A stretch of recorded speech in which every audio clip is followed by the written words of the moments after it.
brought to you by Nova शुद्ध घी। जब जब खाए दिल खुश हो जाए, सदियों का नोवा शुद्ध देसी घी, सपना स्वस्थ भारत का। I love घी।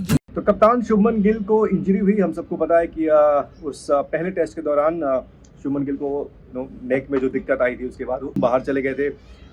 उनको उनके स्कैन्स के लिए अस्पताल में भर्ती भी किया गया था और उसके बाद डिस्चार्ज भी किया गया। जो इंजरी आई वो स्पाइनियस जो है इंजरी है, और ऐसी इंजरी में अमूमन वक्त ज़्यादा लगता है, लेकिन चूंकि जो बीसीसीआई की मेडिकल टीम है और जो हॉस्पिटल है वहाँ के भी डॉक्टर जो है वो लगातार शुभमन गिल के ऊपर में निगरानी बनाए हुए ऑब्जर्वेशन में है। वो इंडिया की जो टीम है वो फिलहाल कोलकाता में ही है, कल भी वहीं रहेगी। कल उनका वहाँ पर एक ट्रेनिंग सेशन भी है और भारतीय टीम को 19 तारीख को गुवाहाटी के लिए निकलना है, जहाँ पर दूसरा टेस्ट मैच खेला जाना है।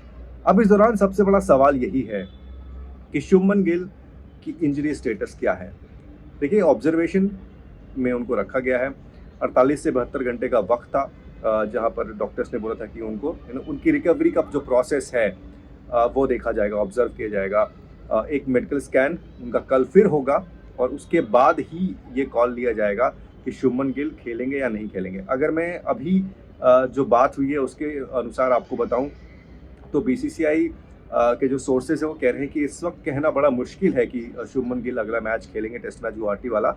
लेकिन फाइनल कॉल जो है वो अगले 24 घंटे में, यानी कि जब वो मेडिकल स्कैन एक बार दोबारा हो जाएगा, जब उनकी इंजरी का जो रिकवरी प्रोसेस देखा जाएगा कि अब पिछले 2 दिन में उनकी जो ये यहाँ पर जो दिक्कत आई है नेक वाली, वो उसमें कोई इम्प्रूवमेंट है नहीं है, और उसके बाद ही कोई डिसीजन लिया जाएगा।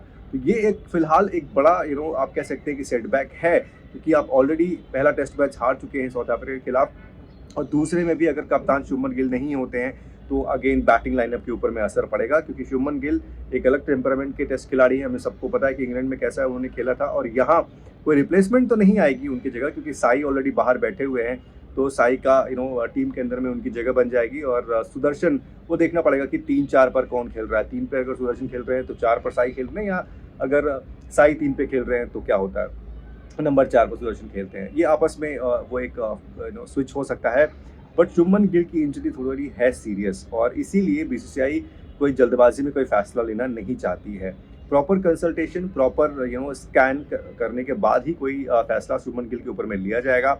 फिलहाल के लिए आप ये मान के चल सकते हैं कि आप मानिए कि 80-20 का सिचुएशन है, 80 नहीं 20 हाँ, लेकिन फाइनल जो डिसीजन है वो अगले 24 घंटे में लिया जाएगा। और भारतीय टीम को और साउथ अफ्रीका को ओडीआई और T20 मैचेस भी खेलने हैं, उसकी भी टीम अनाउंसमेंट होनी है अगले हफ्ते। ऐसा बताया गया है कि अगले हफ्ते तक जो है वो टीम अनाउंसमेंट होगी, क्योंकि हमने ये भी पूछा कि इनकेस अगर शुभमन की इंजरी सीरियस है और अगर वो नहीं खेलते हैं दूसरा टेस्ट मैच, और ऐसा भी डॉक्टर्स उनको सजेस्ट करते हैं कि आपको थोड़ा और टाइम चाहिए, तो बीसीसीआई उसके लिए भी तैयार है। बीसीसीआई का कहना है कि जितना भी वक्त शुभमन को चाहिए वो देने के लिए बिल्कुल तैयार है। अगर उनको लगेगा कि नहीं इनको प्रॉपर टाइम चाहिए रिकवरी का, तो वो उनको दिया जाएगा। इसका मतलब ये भी हो सकता है कि शुभमन गिल आपको ओडीआई खेलते हुए ना दिखें, और अगर वो T20 के मैचेस के वक्त तक ठीक हो जाते हैं तो शायद वहाँ पर दिखे, अदरवाइज वो भी नहीं। क्योंकि देखिए, इस वक्त ओडीआई इतने इंपॉर्टेंट नहीं है जितना कि T20 इंपॉर्टेंट है, क्योंकि आपको T20 फॉर्मेट का वर्ल्ड कप खेलना है। तो शुभमन गिल भी चाहेंगे कि इनकेस अगर मतलब ये मेरा पर्सनल मानना है कि इनकेस दूसरे मैच में वो नहीं खेलते हैं और उनको और भी आराम की ज़रूरत है, तो आप ओडीआई से आराम ले सकते हैं। और अगर डॉक्टर्स आपको सजेस्ट करें कि अब आप क्रिकेटिंग एक्शन में वापस आ सकते हैं T20s के साथ, तो आप आइए, अदरवाइज आप वहाँ पर भी टेस्ट लीजिए। लेकिन ये सब जो डिसीजन है वो बीसीसीआई लेगा टीम डॉक्टर्स के कंसल्टेशन के साथ, और मोस्ट लाइकली अगले 24 घंटे में एक फाइनल कॉल आएगी। एज ऑफ नाउ बीसीसीआई के जो सोर्सेज वो कह रहे हैं कि इट लुक्स वेरी टफ कि शुभमन गिल दूसरा मैच खेलेंगे, बट लेट्स सी कि final call, officially final call क्या लिया जाता है।